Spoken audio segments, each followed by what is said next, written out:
नमस्कार साथियों, आप सभी का आज की हमारी इस राजस्थानी इतिहास में सभ्यता की क्लास में आप सभी का स्वागत है। तो दोस्तों अपने जो है इसमें सभ्यताएं चल रही थी राजस्थान की, जिसमें अपने कल की क्लास के अंदर जो है आहड़ सभ्यता की चर्चा की थी। इसके साथ साथ मैंने आपको गणेश्वर सभ्यता के बारे में बताया था। आज अपने एक नई सभ्यता जो स्थल है उसके बारे में चर्चा करेंगे, जिसका नाम क्या है? बेरार सभ्यता। कौन सी सभ्यता? बेरार सभ्यता।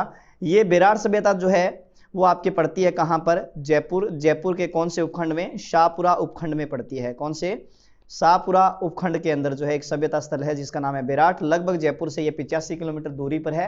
ये स्थल जो है वो बेराट सभ्यता जो स्थल है वो जयपुर से लगभग 85 किलोमीटर की दूरी पर पड़ता है।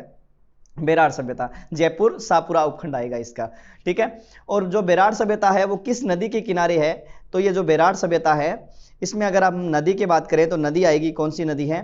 तो इस नदी का नाम है बाणगंगा नदी। कौन सी नदी है? बाणगंगा नदी है। बाणगंगा नदी के किनारे बेरार सभ्यता जो है वो पनपी थी। इसे ही अर्जुन की गंगा कहा जाता है। कौन सी गंगा? अर्जुन की गंगा कहा जाता है। और इसे ही जो है वो ताला नदी कहा जाता है। कौन सी नदी कहा जाता है? बाणगंगा, अर्जुन की गंगा या ताला नदी जो है वो कौन सी सभ्यता को कहा जाता है? तो बेरार सभ्यता को कहा जाता है। ये चीज आपको ध्यान में रखनी है, ठीक है। बाणगंगा नदी, अर्जुन की गंगा या इसे ताला नदी के उपनाम से भी जाना जाता है, ठीक है। तो ये नदी जो है अर्थात इसे क्यों कहा जाता है बाणगंगा या अर्जुन की गंगा? तो बताते हैं कि इसकी जो उत्पत्ति है वो अर्जुन ने जमीन में तीर मारा था जिससे एक जलधार के रूप में बाहर निकली। किसे? भीष्म जो पितामह थे, उन भीष्म पितामह की प्यास बुझाने के लिए जो है ये नदी जो है, ये नदी जमीन के अंदर जो है वो तीर मारा गया। किसके द्वारा? अर्जुन के द्वारा। तब ये नदी जो है एक धार के रूप में, जलधार के रूप में बाहर निकली, जिसे नाम क्या दिया गया? बाणगंगा नदी, बेराट सभ्यता के अंदर, ठीक है। बेरार सभ्यता जो है इसी बाणगंगा नदी के किनारे स्थित है। ये जो इस सभ्यता की जो खोज है वो खोज की गई थी 1936 ईस्वी के अंदर। किसके द्वारा? राय बहादुर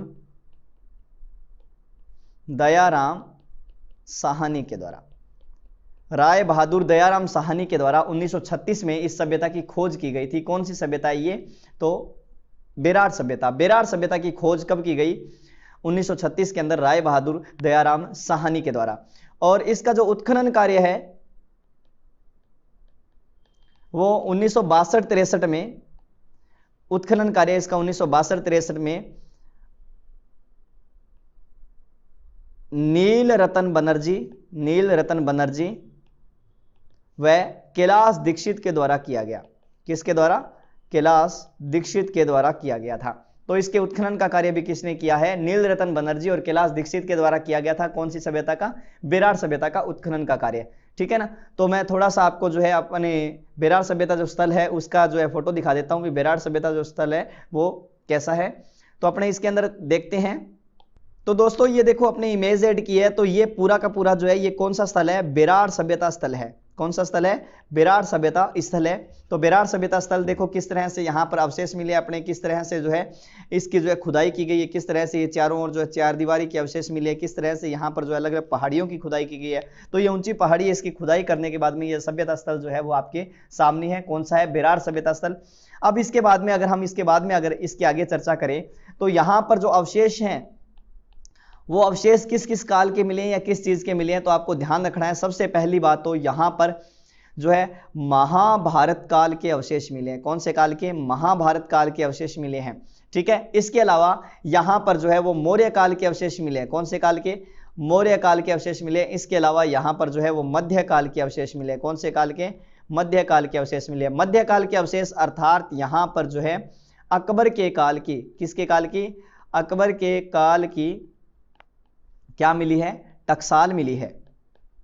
अकबर के काल की क्या मिली है? टकसाल मिली है। टकसाल का मतलब जानते हो? सिक्के ढालने का कारखाना। क्या होता है? सिक्के ढालने का कारखाना। सिक्के ढालने का कारखाना जो है वो क्या कहलाता है? टकसाल कहलाता है। तो ये अकबर के काल की टकसाल मिली है अर्थात मध्यकाल। जैसे अपने भारत के इतिहास को 3 भागों में बांट देना, किशो प्राचीन, मध्य और आधुनिक। प्राचीन, मध्य और आधुनिक। तो मध्यकाल के अंदर जी हाँ 2 काल, सल्तनत काल और मुगल काल। मुगल काल के यहाँ पर अवशेष है किसके? अकबर के काल के सिक्के ढालने की क्या मिली हमें? यहाँ से टकसाल मिली है। तो ओ पर्सन बोलो ही ज्यादा इंपॉर्टेंट है। चपड़ासियों लेगे आर्यस नहीं सारा माइडो है। चपड़ासी वाला में पूछो है महाभारत काल का अवशेष कटु मिले है, मौर्य काल का कटु है, मध्य काल का अवशेष कहां से है? तो यहाँ पर जो है इनके अवशेष प्राप्त हुए हैं।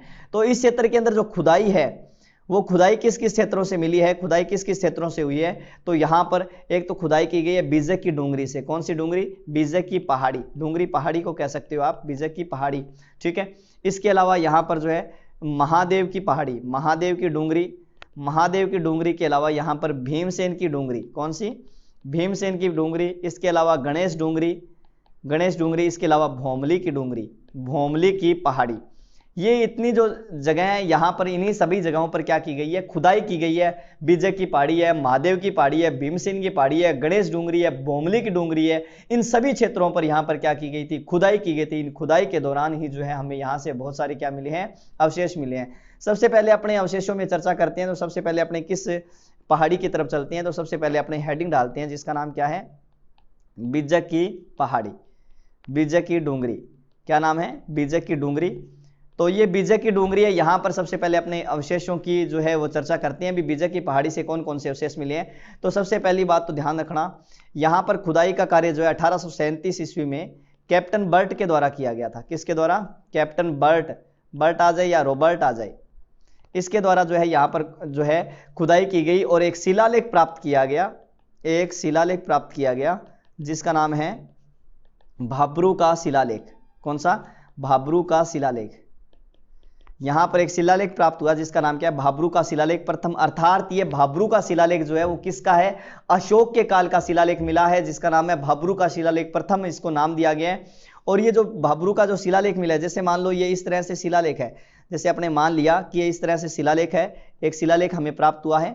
शिलालेख मतलब जानते हो ना, शिलालेख जो शिला या पत्थर एवं धातु पर जो चीजें खुदी होती है, किस पर? पत्थर प्लस धातु पर जो चीजें खुदी हुई होती है वो क्या कहते हैं? अभिलेख कहते हैं उसको। और अभिलेख का ही भाग है जिसका नाम क्या है? शिलालेख। शिलालेख अर्थात जो किस पर खुदे हुए होते हैं? पत्थरों पर खुदे होते हैं, पत्थर पर खुदे होते हैं, वो क्या कहलाते हैं? शिलालेख कहलाते हैं। जैसे मान लो ये एक शिलालेख है, ठीक है। इस शिला पर जो है अशोक के लिए 3 शब्द मिलते हैं। क्या मिलते हैं? पहली बात तो ये ध्यान रखना, इसमें अशोक को मगधाधिराज कहा गया है। अशोक को क्या कहा गया? इसमें मगधाधिराज शब्द मिलता है। इसके अलावा यहां पर इसी शिलालेख के अंदर जो है वो अशोक को क्या कहा गया? मगधाधिराज के अलावा इसे गोरक्षक कहा गया है। बुस्ट ऑफ हिदन लिपि के अंदर है, ब्राह्मी लिपि है ये, ठीक है, उसमें मिला है। और शैली बुस्ट ऑफ हिदन आ जाएगी। इसे गोरक्षार्थ, गोरक्षार्थ कहा गया है, गोवों को रक्षा करने वाला कहा गया है। इसी के अलावा यहां पर बुद्ध, धम्म और संघ 3 शब्द मिलते हैं। बुद्ध, धम्म और संघ, अर्थात ये किससे संबंधित हो गया? तो अशोक ने कौन सा धर्म अपनाया था? बौद्ध धर्म अपनाया था। बुद्धम शरणम गच्छामि, धम्मम शरणम गच्छामि, संघ शरणम गच्छामि। तो ये जो लेख हैं, ये लेख हमें कहां से प्राप्त हुए हैं? तो भाब्रू के शिलालेख से प्राप्त हुए हैं, जो कि कौन सी पहाड़ी में? बीजक की डूंगरी पहाड़ी में खुदाई के दौरान हमें प्राप्त हुआ। ये जो लेख हमें प्राप्त हुआ है, ये लेख वर्तमान में जो है इसे 1840 के अंदर एशियाटिक सोसाइटी ऑफ बंगाल के अंदर इसको रखा दिया गया था। बंगाल में इसको क्या कर दिया? रखा दिया गया था। अपने इसको पिक्चर के माध्यम से भी देख सकते हैं। तो दोस्तों आपके सामने एक फोटो दिखाई दे रही है। ये फोटो जो है वो कौन से शिलालेख की है? भाब्रू के लेख की है। भाब्रू का लेख जो है आपके ऐसा दिखाई देता है, भाब्रू के शिलालेख की है ये फोटो, ठीक है। किस लेख की है? भाब्रू के शिलालेख की है। ये फोटो जो आपके सामने दिखाई दे रही है, कौन से शिलालेख की है? ये भाब्रू के शिलालेख की है, ठीक है दोस्तों। तो मैंने आपको बता ही दिया था ये किसकी है? भाब्रू के शिलालेख है, भाब्रू का शिलालेख है। कौन सा शिलालेख है? ये भाब्रू का शिलालेख है, जो कि कहां से मिला है? जो ये हमें लेख जो है वो कहां से प्राप्त हुआ है? तो आपको मैंने बताया था ये लेख जो है वो बीजक की पहाड़ी से हमें प्राप्त हुआ है, ठीक है। बुस्ट ऑफ हिदन लिपि के अंदर जो है मैंने आपको बताया था, शैली जो है उसके अंदर ये खुदा हुआ है। इसके अलावा हम जैसे ही आगे बढ़े उसी के अंदर, उसी पहाड़ी के अंदर हमें एक विराट पुरुष की क्या मिली है? प्रतिमा मिली है। विराट पुरुष की प्रतिमा मिली है, जिसे कोई और नहीं क्या बताया गया? महात्मा बुद्ध बताया गया है। क्या बताया गया? महात्मा बुद्ध। अर्थात एक विराट पुरुष की सुंदर सी हमें क्या मिली है? प्रतिमा मिली है इस तरह से, और इसे क्या नाम दिया गया? जो है महात्मा बुद्ध की प्रतिमा बताया गया है। विराट पुरुष का नाम दिया गया, महात्मा बुद्ध की प्रतिमा बताया गया है। इसके अलावा हमें इसी पहाड़ी से हमें जो है एक सोने का क्या मिला है? कलश मिला है, ठीक है। इसी पहाड़ी से हमें क्या मिला है? एक सोने का कलश मिला है। इस तरह से एक कलश मिला है सोने का। ये कलश जो है इसके अंदर जो है हमें क्या मिली है? इसके अंदर महात्मा बुद्ध की अस्थियां मिली है। स्वर्ण कलश है ये, स्वर्ण कलश के अंदर हमें बताते हैं कि महात्मा बुद्ध की क्या मिली है, यहां से महात्मा बुद्ध की अस्थियां मिली है। महात्मा बुद्ध की क्या मिली है, अस्थियां मिली है। ठीक है, और ये जो महात्मा बुद्ध जो महामानव की जो फोटो बनी हुई मैंने आपको बताया था, ये मथुरा शैली में है भाई, भारत में मिली पहली फोटो है जो मथुरा शैली में है। ठीक है, मथुरा शैली में निर्मित है। ये विराट पुरुष की जो प्रतिमा है वो मथुरा शैली में हमें जो है यहां से इस पहाड़ी से प्राप्त हुई है। तो बिजक की पहाड़ी से हमें जो है इतनी चीजें हमें प्राप्त हुई है, तो इन चीजों को भी आपको ध्यान में रखना है। इसके अलावा अगर हम बात करें तो यहां पर हमने भीमसेन की डूंगरी की खुदाई की, किसकी, भीमसेन की डूंगरी की खुदाई की। तो भीमसेन की डूंगरी की जब हमने खुदाई की तो इसका श्रेय लगभग 1871-72 ईस्वी में कार्लाइक को जाता है, लॉर्ड कार्लाइक। इसकी खुदाई का श्रेय जो है लॉर्ड कार्लाइक को जाता है। 1871-72 ईस्वी के अंदर जो है इसकी खुदाई की। तो यहां पर इन्होंने एक शिलालेख निकाला था जिसका नाम क्या था, भाब्रू का शिलालेख द्वितीय। भाब्रू का शिलालेख द्वितीय खोजकर निकाला था। और ये द्वितीय शिलालेख जो है वो कहां से खोजकर निकाला था, तो ध्यान रखना, तो ये द्वितीय शिलालेख जो है कौन सी डूंगरी से मिला है, भीमसेन की डूंगरी से। अब भाई थोड़ी थोड़ी गप सरकायड़ी है। अब देखो कितनी सत्यता है इसमें, अपने कह नहीं सकते इसको कि ये गप है कि सत्य है कि, इतिहासकारों ने ऐसा माना है तो हो भी सकता है कि यहां पर एक जो है भीमसेन की डूंगरी है, यहां पर एक गुफा थी। क्या थी, एक गुफा जो कि किंचक राक्षस की बताई जा रही है, किंचक। क्योंकि ये जो विराट है, विराट जो है, जो विराट है, कौन सा, जो विराट है, ये विराट का इसका एक नाम और मिलता है जिसका नाम क्या है, विराट नगर है। क्या नाम मिलता है विराट का, तो विराट नगर नाम मिलता है, जो कि मत्स्य जनपद की क्या थी, मत्स्य जनपद की राजधानी थी। और ये विराट नगर क्यों पड़ा, इसका नाम मैंने आपको बताया, तो राजा विराट का यहां शासन था और इस राजा विराट का साड़ा था जिसका नाम क्या था, किंचक। इस किंचक राक्षस की जो है यहां पर क्या मिलती है, हमें गुफा मिलती है। यहां पर बताते हैं कि इसी क्षेत्र के अंदर अपना पांडवों ने क्या किया था, अज्ञातवास व्यतीत किया था। पांडवों ने अपना अज्ञातवास इसी विराट नामक या विराट नामक नागर नामक स्थान पर जो है यहां पर इसने व्यतीत किया था, अज्ञातवास व्यतीत किया था। तो यहां पर रहे थे, ये किंचक की गुफा के अंदर भी गए थे। बताते हैं क्योंकि किंचक की हत्या जो है वो किसने कर दी थी, भीम ने क्या कर दी थी, इसकी हत्या कर दी थी। किसकी हत्या कर दी थी, किंचक की हत्या भीम ने की थी। और बताते हैं कि यहां पर जो है गाय के खुर के निशान भी मिले हैं, गाय के खुर मतलब पैरों के निशान भी मिले हैं, खुर के निशान भी मिले हैं। और यहां पर बताते हैं कि कौरव जो है, कौरवों के पैरों के निशान भी है, कौरवों के पैरों के निशान भी है। तो इनको देखकर ऐसा अनुमान लगाया इतिहासकारों ने बताया है कि यहां पर जो है ये गाय जो है, ये गाय पांडवों की थी और इन पांडवों की गायों को चुराने के लिए आए थे, कौन है, कौरव आए थे, ऐसा अनुमान लगाया इन्होंने। ठीक है, तो इस तरह से भी यहाँ पर कुछ दंत कथाएं भी मिलती है इस क्षेत्र के संबंध में। इसके अलावा अगर हम यहाँ पर चर्चा करें तो यहाँ पर भीमताल मिला है, भीमताल मिला है। भीमताल का मतलब यहाँ पर जो है एक जलाशय है, छोटा सा भीमताल। बताते हैं कि यहाँ पर भीम ने क्या मारी थी, भीम ने लात मारी थी, जिसके कारण यहां पर एक जलाशय का निर्माण हो गया, जिसे नाम क्या दिया गया था, भीमताल नाम दिया गया था। भीमताल जो है नाम दिया गया, अर्थात भीम ने यहां पर लात मारी और एक जलाशय बन गया तो भीमताल बन गया। ठीक है ना, आई बात समझ में। तो ये इतनी सी बात आपको थोड़ी सी ध्यान में रखनी है। इसके अलावा जो है हमें इस क्षेत्र से अन्य अवशेष कौन कौन से मिले हैं, तो इसके अलावा यहां पर अन्य अवशेष कौन कौन से मिले हैं, तो बताते हैं कि यहां पर मौर्य काल के अवशेष हो गए, महाभारत काल के अवशेष हो गए। ठीक है, और अन्य अवशेष से पहली बात तो ये ध्यान रखना, क्योंकि बौद्ध धर्म का सर्वाधिक जो है यहाँ पर अपने को अभिलेख शिलालेख भी मिले हैं बौद्ध धर्म से संबंधित है। इसके अलावा हमें बौद्ध धर्म के प्रमाण भी मिले हैं, अर्थात राजस्थान में बौद्ध धर्म का सबसे प्राचीन केंद्र जो है वो किसको माना जाता है। ठीक है, राजस्थान में बौद्ध धर्म का सबसे प्राचीन जो केंद्र है वो किसे माना गया है, तो विराट को माना गया है। इसके अलावा यहाँ पर हमें जो है एक विशाल भवन भी मिला है, एक भवन भी मिला है जिसमें कितने कमरे, 6 से 7 कमरे बताए जा रहे हैं, कमरे बताए जा रहे हैं। ठीक है, इसके अलावा यहाँ पर हमें जो है शैल चित्र मिले हैं, शैल चित्र। ठीक है, शैल चित्र मिले हैं, या ऐसे कह सकते हो कि शैल चित्र मतलब शिलाओं पर बने चित्र, कुतिया, बिलिया, घोड़िया, गदिया, सगड़ा चित्र मिले हैं, शैल चित्र मिले हैं। बहुत सारे शैल चित्र हमें जो है वो प्राप्त हुए हैं, कहां पर प्राप्त हुए हैं, तो विराट सभ्यता से। इसके अलावा हमें और यहां पर क्या साक्ष्य मिले हैं, तो विराट से हमें हाथ से बना सूती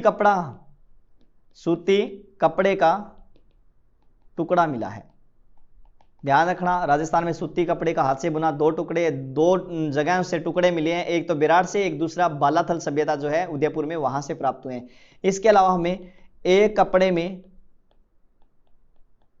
लिपटा 36, एक कपड़े में लिपटी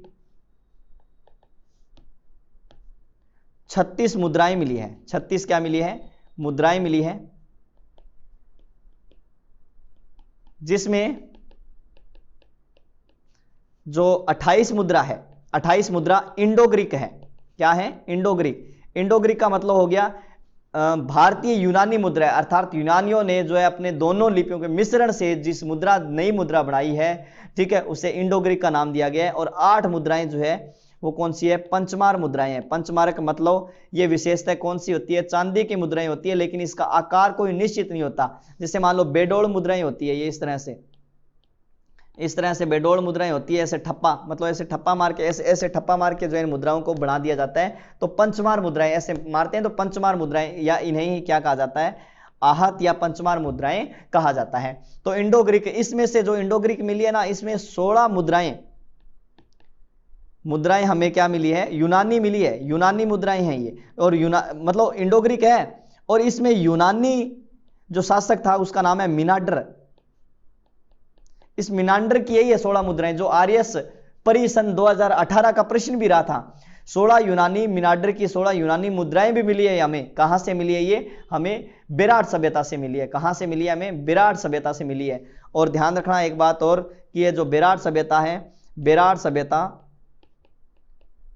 एक तो प्राक हड़प्पाकालीन भी अवशेष है, इसके अलावा हमें बेराट सभ्यता से क्या है कि बेराट सभ्यता से जो है लोह काल के प्रमाण भी मिले, अर्थात इसे लोह युगीन सभ्यता की संज्ञा दी है। क्योंकि इस काल के हमें क्या मिले हैं? इस काल के हमें क्या मिले हैं? हमें यहां से बहुत बड़े क्या मिले हैं? मृद भांड मिले हैं। इस काल के हमें क्या मिले हैं? मृद भांड मिले हैं। कौन से काल के? लोह काल के मृद भांड मिले हैं। तो अब मैं थोड़ा सा आपको मुद्राओं की फोटो दिखा देता हूं, ये मुद्राएं कैसे प्राप्त हुई है हमें। तो देखो दोस्तों, ये अपने बेराट से प्राप्त मुद्राएं हैं। मुद्राएं मतलब सिक्के जो है हमें कहां से मिले हैं? ये ऐसे सिक्के हमें बेराट सभ्यता से मिले हैं। और बेराट सभ्यता है कहां? बेराट सभ्यता कहां है? तो जयपुर के अंदर है। बेराट कहां है? जयपुर के अंदर है, ठीक है। लोहे युग के प्रमाण हो गए, कुतिया बिलिया घोड़िया अंगा सेल चित्र मिले है। तो अपने ये चीज़ा जी को बेराट के अंदर ध्यान रखनी। इसके अलावा यहाँ पर जो है एक विदेशी यात्री था जिसका नाम था हवेनसांग। हवेनसांग ने बेराट की यात्रा की थी। किसकी यात्रा की थी? बेराट की यात्रा की थी। हवेनसांग ने एक तो बेराट की यात्रा की थी पहले नंबर पर, तो दूसरी इसने भीनमाल की यात्रा भी की थी। भीनमाल की यात्रा भी की थी। तो भीनमाल की यात्रा भी की थी। जो हवेनसांग है, हवेनसांग के बारे में ध्यान रखना, तो इसने बेराट के लिए, किसके लिए? बेराट के लिए एक शब्द का प्रयोग किया जिसका नाम है पार यात्रा। किस शब्द का प्रयोग किया है? बेराट के लिए इसने पार यात्रा शब्द का प्रयोग किया है। और बेराट की हवेनसांग ने जो दूरी बताई है, दूरी वो 2.5 मील बताई है। कितनी बताई है? 2.5 मील बेराट की दूरी बताई है। ये राजस्थान में 2 क्षेत्रों की यात्रा करता है। इसने जो पुस्तक लिखी थी, जो ग्रंथ लिखा था, उसका नाम आता है सीयू की। इसने सीयू की ग्रंथ की रचना की है। किसने रचना की है? सीयू की ग्रंथ की। तो हवेनसांग ने सीयू की ग्रंथ की क्या की है? रचना की है। इसके अलावा अगर हम इसमें चर्चा करें तो हवेनसांग को क्या कहा जाता है? यात्रियों का राजकुमार कहा जाता है। हवेनसांग को यात्रियों का राजकुमार कहा जाता है। और ये भी बताता है कि कुछ इतिहासकार ये भी लिखते हैं कि विदेशी आक्रमण, यूनानी आक्रमण मान लो, इनके कारण जो है ये सभ्यता जो है वो एक तरह से ये स्थल जो है वो नष्ट हो गया था। तो ये जो है ये कौन सा स्थल है? बेराट सभ्यता है। तो इसी के साथ ये अपनी कौन सी सभ्यता पूरी होती है? बेराट सभ्यता पूरी होती है। तो ये मुख्यतः जो मैंने आपको सभ्यताएं बताई है, तो ये मुख्य सभ्यताएं अपनी कंप्लीट हो चुकी है। इसमें 2-4 सभ्यताएं कुछ छोटी छोटी है, उनके बारे में अपने साथ में ही चर्चा कर लेते हैं। तो बेराट आपका विशेषता याद रखना है। हमने कालीबंगा पढ़ ली है, आहड़ पढ़ ली, गणेश्वर पढ़ ली और बेराट पढ़ ली। लगभग तो ज्यादातर क्वेश्चन जो है इन्हीं सभ्यताओं से आते हैं। इसके अलावा भी अपने कुछ और अगर प्रश्न पूछे जा सकते हैं तो वो कहां से पूछे जा सकते हैं, उनकी चर्चा कर लेते हैं। तो अगर आप आपसे प्रश्न पूछेगा तो वो नगरी सभ्यता के बारे में पूछ सकता है। नगरी सभ्यता कहां पड़ती है? तो कौन से गढ़ में है? चित्तौड़ चित्तौड़गढ़ के अंदर है। नगरी सभ्यता चित्तौड़गढ़ के अंदर है, ठीक है। और नगरी सभ्यता जो है वो कौन सी नदी के किनारे है, तो बेड़च नदी के किनारे, बेड़च नदी के किनारे है, ठीक है।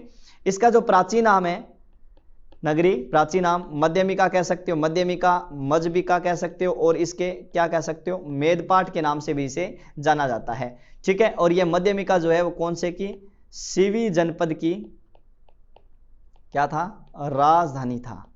मध्यमिका जो है वो कौन से जनपद की, सीवी जनपद की राजधानी था, ठीक है।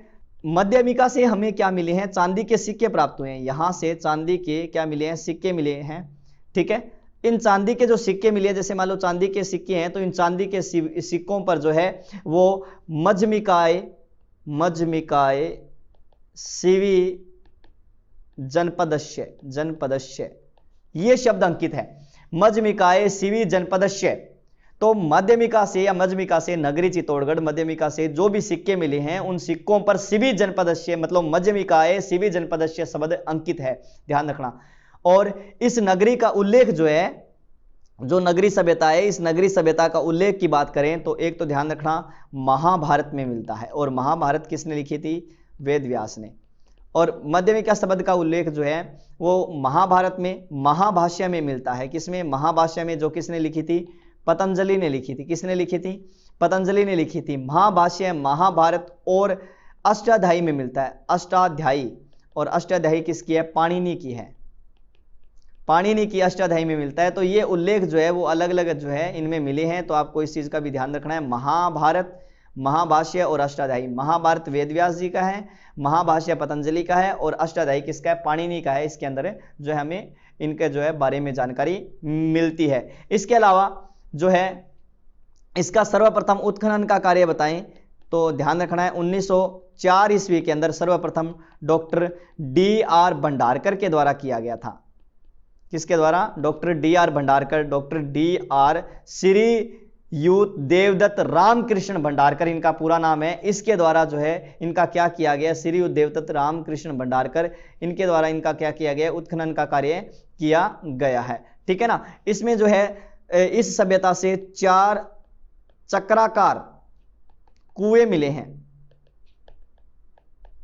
4 चक्राकार क्या मिले हैं, इस सभ्यता से हमें कुएं मिले हैं। और यहां से हमें 2 शिलालेख मिले हैं, क्या मिले हैं, 2 शिलालेख, जिनमें नाम आता है, पहला है घोसुंडी शिलालेख, घोसुंडी बांध भी है, ध्यान रखना, घोसुंडी शिलालेख चित्तौड़गढ़ में ही है ना।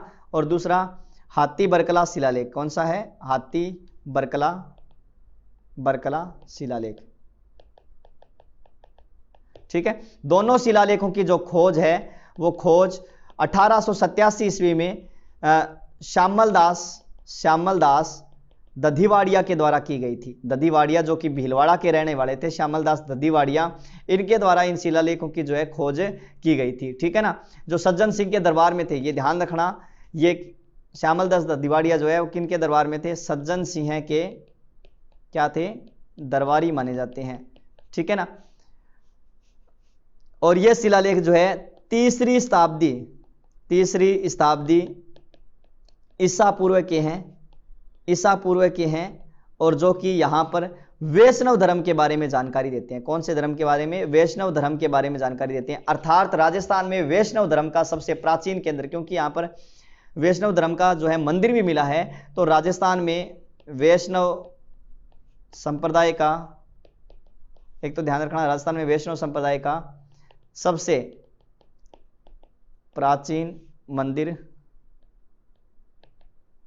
मिला है, जो कि राजस्थान का नहीं भारत का भी सबसे प्राचीन है। वैष्णव संप्रदाय का जो मंदिर मिला है, सबसे प्राचीन मंदिर मिला है, वो भारत का सबसे प्राचीन मंदिर है। तो ये चीज जो है आपको इसमें विशेषता ध्यान रखनी है, भारत का सबसे प्राचीन मंदिर है, ठीक है ना। तो इसके बाद में अपनी चर्चा करते हैं अगली सभ्यता की, जिस सभ्यता का नाम है, थोड़ी थोड़ी है बस, इनका ज्यादा मैटर नहीं है, जिसका नाम है बागोर सभ्यता। और बागोर सभ्यता जो है वो कहां पर है, भीलवाड़ा में, ठीक है। यहां पर जो खुदाई का कार्य किया गया था, खुदाई का कार्य एक तरह से जो है यहां पर ध्यान रखना, एक तो महासतियों का टीला है, ठीक है। बागोर सभ्यता जो भीलवाड़ा में है, ये कौन सी नदी के किनारे है, तो ये कोठारी नदी के किनारे है। कौन सी नदी, कोठारी नदी के क्या है, किनारे हैं, ठीक है। और ये जो है वीएन मिश्र के द्वारा ही इसके जो है उत्खनन का कार्य किया गया था। तो दोस्तों ये बागोर सभ्यता भीलवाड़ा फेमस क्यों हुई, देखो तो ये फेमस होने का कारण है कि यहां पर हमें राजस्थान में सबसे प्राचीन लगभग कितने 5000 ईसा पूर्व, सबसे प्राचीन 5000 ईसा पूर्व के कृषि के साक्ष्य मिले हैं। किसके साक्ष्य मिले हैं? कृषि के साक्ष्य मिले हैं। 5000 जो है ईसा पूर्व के हमें कृषि के साक्ष्य मिले हैं। तो कहां से मिले हैं? ये बागोर सभ्यता भीलवाड़ा से मिले हैं। बागोर सभ्यता भीलवाड़ा से मिले हैं और यहां पर लगभग 14 प्रकार की सर्वाधिक कृषि किए जाने के अवशेष मिले हैं। 14 प्रकार की सर्वाधिक कृषि किए जाने के अवशेष मिले हैं। तो ये जो है ये स्थल जो है ये पूरा का पूरा जो स्थल है वो मध्य पाषाण कालीन है, ध्यान रखना मध्य पाषाण कालीन स्थल है। ये स्थल जो है मध्य पाषाण कालीन, अर्थात सबसे पहले पाषाण काल है। पाषाण काल के अंदर 3 भाग होते हैं, पूरा पाषाण, मध्य पाषाण और आद्य पाषाण या नव पाषाण जिसको बोलते हैं।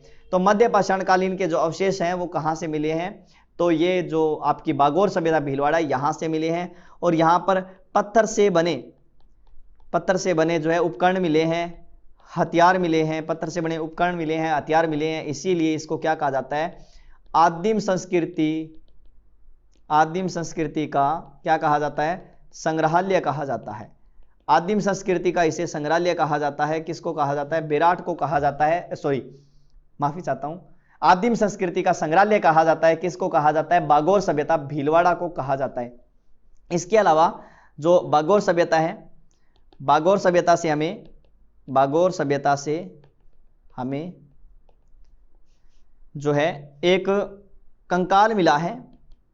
कंकाल के ऊपर जो है ईंटें चिनी गई है। जैसे मान लो ये कंकाल है, जैसे ये कंकाल है, ठीक है, जैसे मान लो ये कंकाल है, तो कंकाल पर क्या चिनी गई है? इस तरह से ईंटें चिनी गई है, इस तरह से, जो हमें किस चीज का घोतक बताती है? तो समाधि का घोतक अपने कह सकते हैं। तो इसी के साथ ही आपकी बागोर सभ्यता भी पूरी, अर्थात समाधि के साक्ष्य भी आप कह सकते हो। समाधि के साक्ष्य भी हमें यहां से प्राप्त हुए। इस तरह से ईंटें बनाई गई है, ध्यान रखना इन पर। तो इसी के साथ ही जो बागोर सभ्यता भी आपके यहाँ क्या होती है? कंप्लीट होती है।